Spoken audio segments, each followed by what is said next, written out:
time when we're going to hear your voices, so we're going to be taking questions. If you have a specific question for a specific panel member, just address it to them. Otherwise, we'll assume that any panel member, if they choose to do so, will answer your questions. So here we go. Who'd like to have a question answered? Yes. So for Fred, you gave us the figures on Ann Arbor teachers' evolution over these years. Can somebody tell us about what's happening in Ypsi? How does that compare? I don't know the specific numbers, but I know that when I was researching some of this, there were districts like Dearborn Heights where one year the teachers took a 15% retroactive pay cut. Now imagine 15% of your income being made up in a few months, taken away in just a few months' time rather than spread out over a whole year. Ypsi, when they shut down for a moment, they laid off every teacher. They had to re-interview, and they came back at, I think, 10% less than they had been making before. So while Ann Arbor teachers are hurting, we know that some of our colleagues around the state are hurting worse. Other questions? Yes. Well, I just wanted to ask Representative Lisinski, how can we get your narrative out? So this is, we sometimes forget how Washtenaw County is just different in our value of education. But we tried to pass an enhancement millage here in Washtenaw County. So when you look at those millage rates are very similar to Whitmore Lake versus Ann Arbor Public Schools in terms of tax base. When we tried to pass an enhancement millage, which is the only way a community can express its desire to spend more on schools, it failed in Washtenaw County. And it failed because our folks in the more rural areas, Dexter, Chelsea, Manchester, Whitmore Lake area, didn't pass it. Even though, given the tax, the enhancement millage would have been spread across on a per pupil basis, which means every student in the entire Washtenaw County would have gotten the same amount. But given the tax base, that meant that an Ann Arbor taxpayer would have paid $1.47 and would have been receiving $1 in benefit.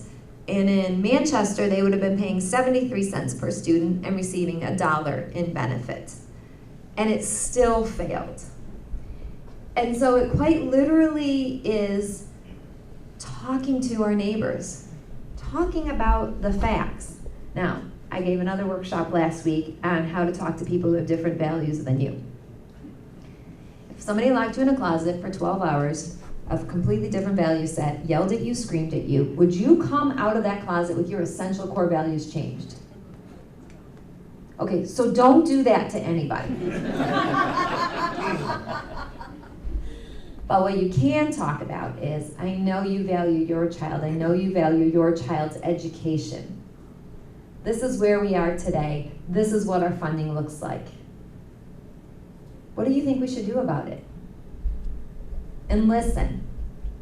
Start there. Start the conversation. Don't start it from a place of blame. Don't start it from a place of, I can't believe you guys were so stupid. You'd only have to pay 73 cents and you would have gotten $1 in benefit. You're basically minting money. Don't start there. Start from a place of common value. Everyone wants their child to do well in school, wants their grandchild to do well in school, wants their community school to be the heart of their community. Start there and have those conversations. And then we have to continue to put that pressure and get people with relationships across the state to put that pressure on state representatives beyond here. Because the most important thing is that the butts in the seats change. The gavel is held by Democrats in the state house next term. We only have 4 seats to pick up, and we have a Democratic governor, a Democratic house, and then 2 years later we focus all our efforts and we get a Democratic state senate. The lines will change for the Senate and we'll get an advantage. That's the real path to change, but in the interim, we build the narrative, we build the story, and we build it by building bridges and conversation. Excellent, thank you. Thank you. Yes. This is a question from Representative Lisinski. I'd like to ask you about the proposal for a constitutional amendment to permit a graduated income tax that Jamila Martin mentioned. What is your response to that idea? Do you think it would be adopted? What form should it take? Should it be linked to using part of that money for school funding, making that mandatory? So I am, and I believe I could speak on behalf of our my Democratic colleagues in the room that they are in support of that proposal. And I would say I feel very nearly comfortable speaking on behalf of the entire Democratic caucus that we would be in support of that principle. Maybe a couple outliers. I haven't talked to every single one. Absolutely supportive of that concept. It's been introduced now for this is the third session it's been introduced in different formats in terms of what the breaks would be and how the graduated income tax would be outlined. Again, if we change the butts in the seats, there's two ways something gets on the ballot. One is with signatures. The second way is a simple majority of the representatives vote to put it on the ballot. It's a lot less costly. But it does have to be a constitutional amendment. When we look now at the games that have been played around school funding, school aid fund, and general fund, there are people still around who were here when the Constitution was in 1967-68, when it was redrafted is the wrong word. I don't know why the word isn't coming to me. But 63? 63. Okay. I was still around. Okay, very good. I always thought it was the year I was born, which is why I picked those 2 years, but okay, 63. So before I was born, Kathy, it happened. Anyway, the drafters of that, the folks that were in the room of that, absolutely, the intent was that the school aid fund was only used for K-12 education, period.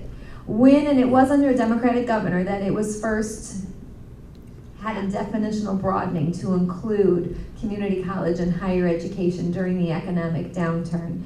That was a very, very bitter pill to swallow, and it's something we haven't really backed off on. So when we look at dedicating, if we look at moving to a progressive income tax, yes, that would also be an opportunity to look at changing some of the definitions or putting in dedicated funds to specific items. Otherwise, whenever you put in general fund dollars, you are at the whim of the legislature to change that on an annual basis, and there is no guarantee. And I do believe we have to have dedicated funding for education. Yep. Yes, in the back there. I don't really have a question. I just want to speak to the question that was previous about working in Ypsilanti. I worked in Ypsilanti from 2002, just after the consolidation vote. And before the consolidation, we had several years where we took pay freezes or kind of like furlough days, so it doesn't necessarily appear on the salary schedule like we took a cut, but there were furlough day cuts. And then right before the consolidation, in an effort simply to cover payroll so that we could get paid, we took up to a 12% cut, including like cuts to benefits and other things. Not only that, our services were cut. We could only make you have 300 high school kids in your class every day. We could make 250 copies a month. I was driving to the MEA office in Ann Arbor to make photocopies of materials for students. The support staff, the secretaries, was skeletal. We were sharing principals between multiple buildings. It's been devastating. And after the consolidation, at least immediately after, one of the buildings housed an alternative program. They had no drinking fountains. Kids were drinking water with their hands out of the bathroom sink. So it was devastating for the community of Ypsilanti. And I think they're recovering, but it's not easy. Other questions? Yes. Michael White. And this could be for Dr. Arson or it could be for anyone on the panel. Are we utilizing in your study, not your study, but the study that you spoke about, real world scenarios? Let me give you an example. So we have what's called EITI, which is Emerging Industries Training Institute, that is out of Detroit. And Jamila may have heard of this. So we brought that program here to Washtenaw County so that we could provide jobs for individuals. So one of the first places we went to was those students that were graduating from high school. And we won't say which high school it came from, but they graduated from Washtenaw County High School. And we wanted to provide them an opportunity to be employed, gainfully employed, because that's what's supposed to happen. So we provided a 16-week program for these students to come after they graduated, and this is 2 weeks after graduation. We provided the opportunity for them to go through the 16-week program. It's free. And at the end of the program, they would be making $15 an hour. A high school graduate making $15 an hour plus a job, a guaranteed job. The only thing they had to do was go down to Michigan Works and take the TABE, and probably all of us heard of the TABE, the Adult Basic Education. So we're at an 8th grade level. The students that we received, 10 high school graduates. I got a call that said, Michael, can we put it from scoring at an 8th grade level down to a 6th grade level? I said, yeah, we can go ahead because we'll provide a math tutor to help the students out. The students that just graduated 2 weeks ago, no one scored over a 2nd grade level. Not one. We could not give away these jobs to these students. What I'm asking is, are there real world scenarios included in this study to push the narrative that we need more funding and that we need to look at our students more closely and see exactly what's going on and the why behind why our students are not graduating and being able to be gainfully employed. Are there real world scenarios in this study? Well, I just say that those kind of examples would help provide support for the recommendations. On, Use the microphone, please. Sorry? Use the microphone. Those kind of examples would provide support for the recommendations. The methods themselves follow certain research standards for how they're in terms of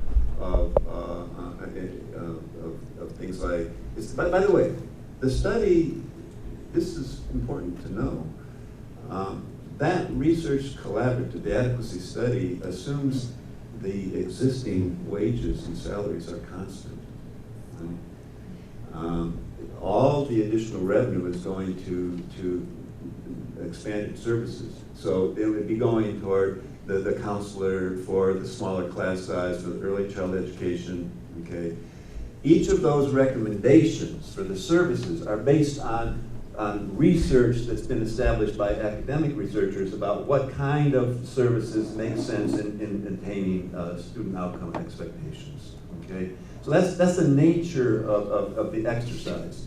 And I'll just say, to your point, one of our criticisms of the study was that on the specific area of career and technical education, they needed additional work. I mean, they made a recommendation for additional funding, but it really depends a lot on specific, that they just didn't have time to flesh out. One of our recommendations is that it's an important area, growing support for it, and we need to have a little additional time there. But I would characterize your appeal here as one, along with a number of others, that of telling a broader public, we really do have a problem here. And so the study itself does not include examples like that. They have to accompany it in settings like this and other places to give greater momentum to the effort. Absolutely, and the reason that I said that is because you spoke about 2001. Sorry, you spoke about 2001, and in 2001 is when we started having the decline. Those students will be graduating now from the No Child Left Behind.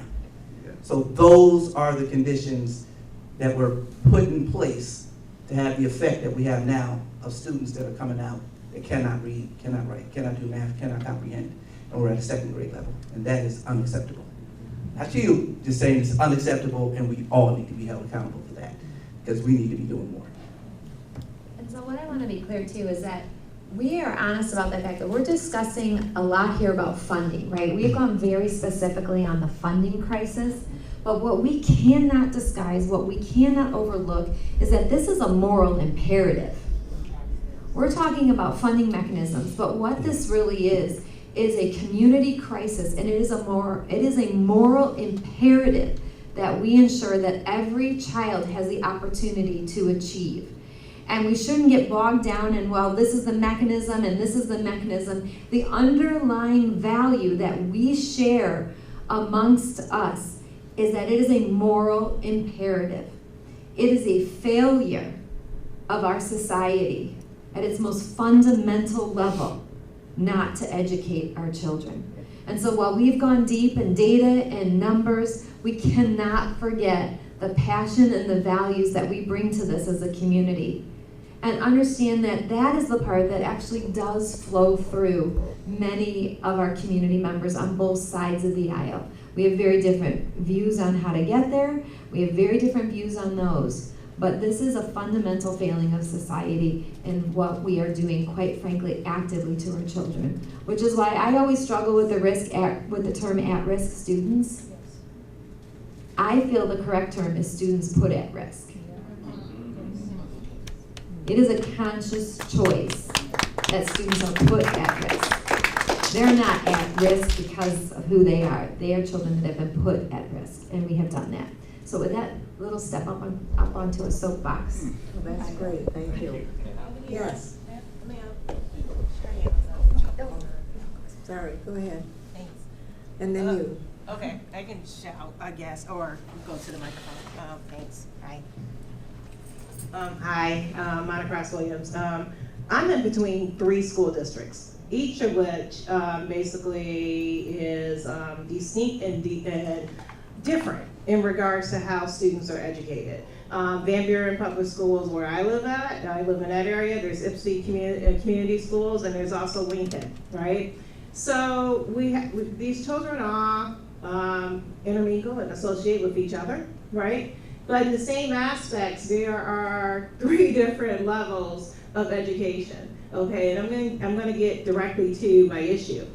My issue is that the problem, in my opinion, needs to be called out for what it is, which is a cultural bias between what a student looks like and what the race of the student is.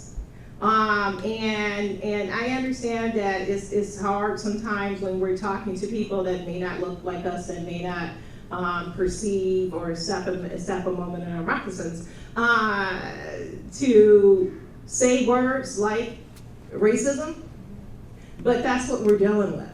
And I guess my question is, when are we going to get real in regards to what is happening to our children's education based on where they live, what zip code that they have, and basically, no offense, how much melanin is in their skin?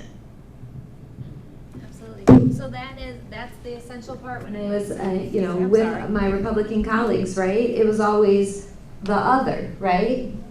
And a lot of the blame went on the parents, right? It's because those parents aren't doing what they should be doing in the home, right?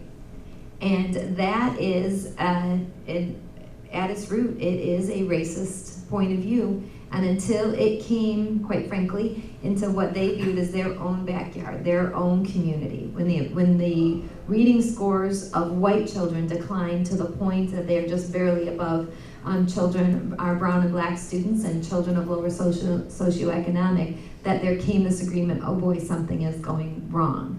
Absolutely. That's where this came from, and that's where this is. And when we see that happen, we know, we've experienced that in this community. We know where the border is, right? It's US 23, right? And there's significant differences on each side of US 23, and we have the community efforts to build the bridge there. We have the school of choice that is moving students around. Those who have the ability to move to a different school district often do. We know that the advantages for Ann Arbor Public Schools with the hold harmless millage, I mean, imagine if Ypsilanti, Lincoln Public Schools, Van Buren had an extra $1,234 per student every year over year. Those are systemic advantages that are remaining in our system. And so it is with a word of caution that as we're looking at these school funding systems and we're saying local communities don't have control over the dollars, if we go back to the pre-proposal A system, those millage differences are going to result in the exact same type of discrepancies between districts of wealth and districts of poverty that were there. One of the most creative solutions there is, if everybody remembers, Trustee Glenn Nelson, whose seat I was honored to be able to take on the Ann Arbor Public School District. He has this creative funding proposal that he's brought up to the Capitol several times to look at allowing votes on millages, but allowing it in an equalized way, similar to an enhancement district, where Ann Arbor ends up paying $1.47 per student, someone else is paying 73 cents per student, but everybody's getting $1 per student, these equalizing mechanisms. But absolutely, our system has been and continues to be systemically racist. And would the equalizing mechanisms be able to take place per district? Because honestly, like you said, countywide, right? Some in the western part of the county may not vote to equalize education in the eastern part, and that's just being honest too. Yeah. So the folks in the it passed in Ann Arbor, but it didn't pass in the outlying districts. Yeah, right. Not talking about farmers. Yeah. Right. So they're not going to get the benefit either. They're in the same funding position, dollars per student, that that folks on the eastern side are in, and that they're at base level funding, and they're at those. But I'd have to look back and see. I don't know if I remember if Ypsilanti Lincoln passed the enhancement millage or not. I don't think Ypsi did either. And so yeah, it's hard all across the board where those pass and don't pass. Oh, one quick on the School Finance Research Collaborative. The other thing that was not included, as you rightly pointed out there, was any facility dollars. So not only were wages assumed stagnant, but there were no dollars in there for facilities. It was strictly for in-classroom resources.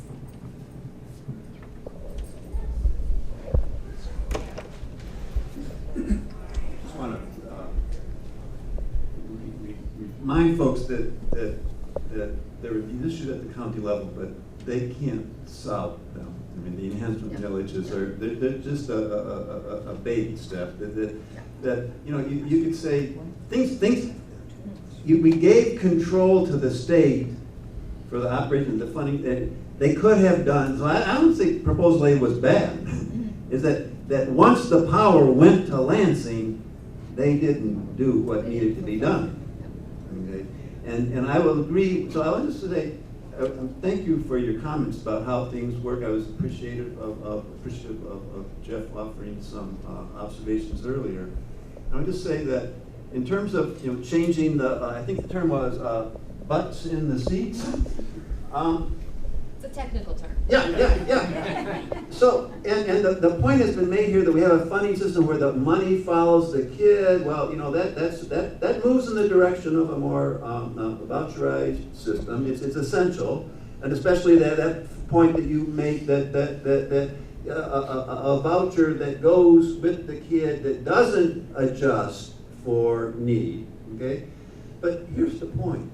Those folks, and you sit in a place where you actually have to think in terms of strategy, think in terms of building these bridges, think, all right, and I'll just sort of offer this because that's not over there, but it occurred to me listening to you is that you can make a bridge with these people over a lot of things. The Republican, especially in rural areas, they care about their schools, like you say, in their communities, and they're electing Republicans by and large. In their communities, those public schools are the center of community life, right? If you want to have a meeting, the public school in a lot of these places is the only building, right? Here's the point. They have been losing enrollment. Right, we focus on the urban places, right? They've been losing, and that's a heavy hit for funding, and that hit is coming just not as a result of people moving out, but also choice and charters. Okay, the rural areas have been losing population and students too, and if you look at the changes, terrific losses in revenue in these communities. And then you get it down. How many counselors did they lose? How many nurses did they lose? It's staggering. And that's the narrative. You have to have a progressive story for education that extends for all the kids, including a message in the rural areas. Betsy DeVos's message does not resonate there of choice and charters and cutting back public schools. And I will say, I have been stunned over and over at people's ability to vote against their own interests. But Yeah. they may not know, because they're hearing from the Mackinac Center, da-da-da-da-da, and all you have to do is start showing them some numbers. By the way, this is what's happening. You got this, you have a interesting tension here between what the state chamber is saying and what they're saying at the Rotary Club in these local communities. There's a tension there that you can work with and that the Democrats can work with. And by the way, when is Business Leaders for Michigan going to start putting some money behind their message? Go ahead. So, make no mistake, this is not about funding choices. We can talk numbers until we're blue in the face. This is a systematic attack on public education. You know, we're talking about vouchers, charter schools, taking away local control, pitting teachers against school boards, who should all be on the side of public education, racial issues. They are saying we're going to starve you and then point out that public education is withering on the vine in order to destroy it. And this is what we're all here for. We need to do what you're talking about. We need to elect Democrats. That's why we're here. If we get control of the House and the legislature to go with the governor, we can start to right this ship, because you can give these Republicans these numbers, it's not going to make a damn bit of difference. Thank you.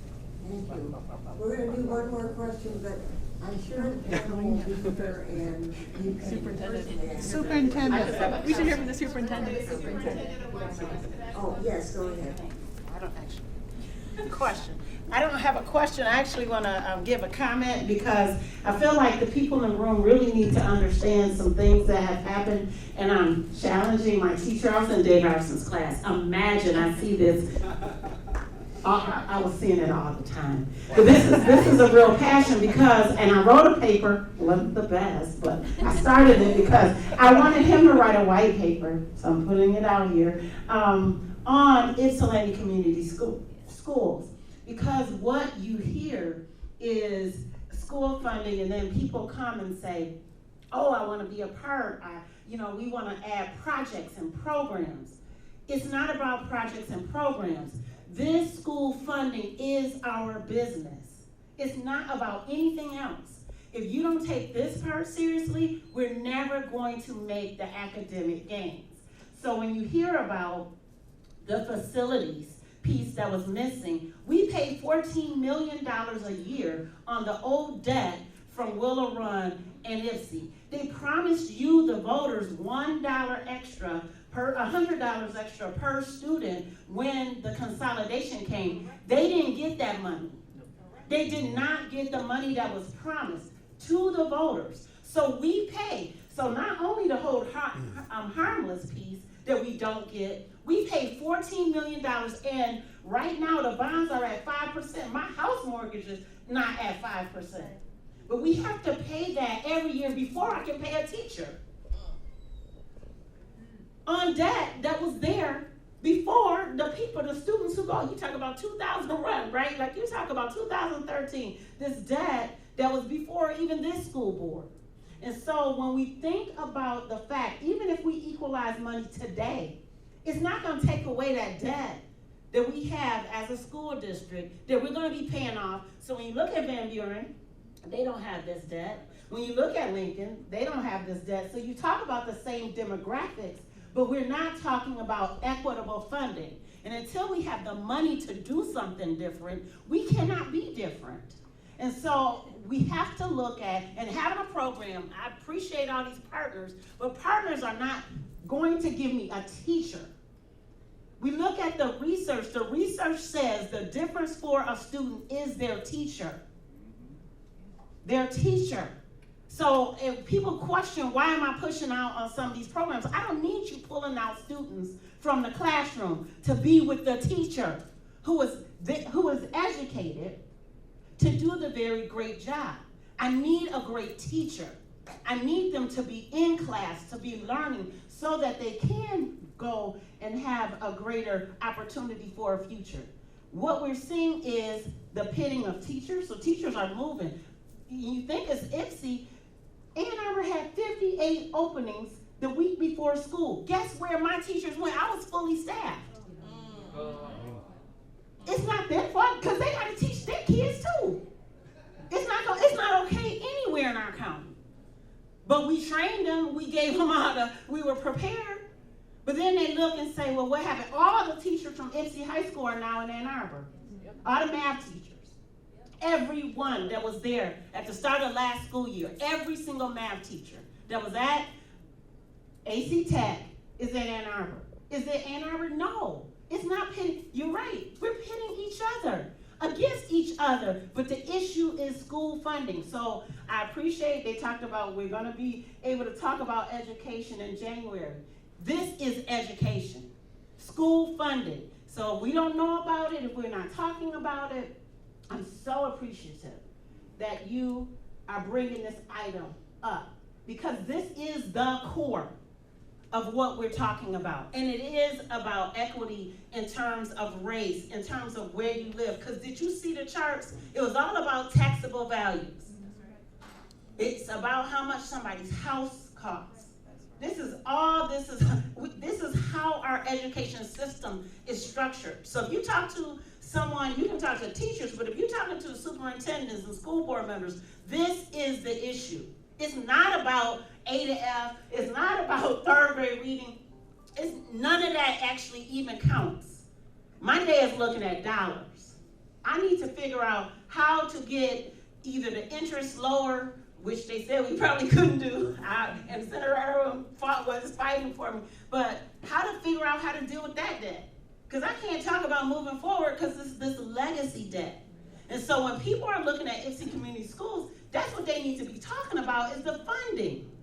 Because until the funding is different, fundamentally we can't do anything else. And so that is the work.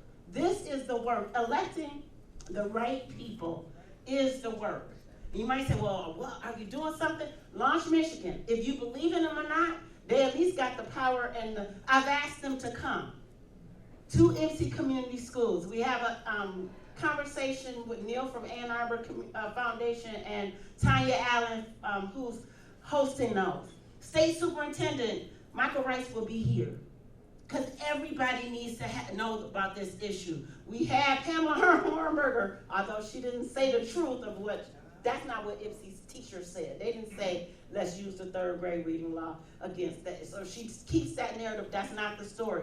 But we invited her because we are not afraid about what we're doing. We are doing, the teachers in IPSI schools are doing a wonderful job. They're doing a wonderful job. All these teachers in the buildings, what they have, they are doing exceptionally well. They need more. They need more. They're stressed out. They have 2 jobs. So for what they are doing is unbelievable, and what they're dealing with, the students that, the issues that they have. We have to all take this as a community seriously. We don't need to move off of this issue of school funding. We need to study it. We need to talk about it. We need to educate people. Somebody said, how do we get the word out? That's right. Oh, that was Kat. I think Kathy first. We need to get this word out. This should be the narrative for Washtenaw County. It's about school funding. It's not about third grade reading and everything else. If we don't change school funding, we can't do anything else. So thank you for taking this time to be here to talk about this important issue. This is our issue.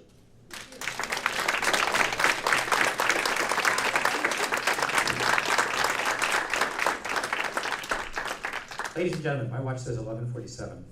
No, that was perfect. But it means that we are limited in the number of questions we can take. If you'd like to ask a question, just to get it in the record, this is being videotaped. The panelists perhaps will try to answer it after the meeting is over, because we have 1 or 2 more items on the agenda. Is there anyone who'd like to get a question into the video? Susan Bascat.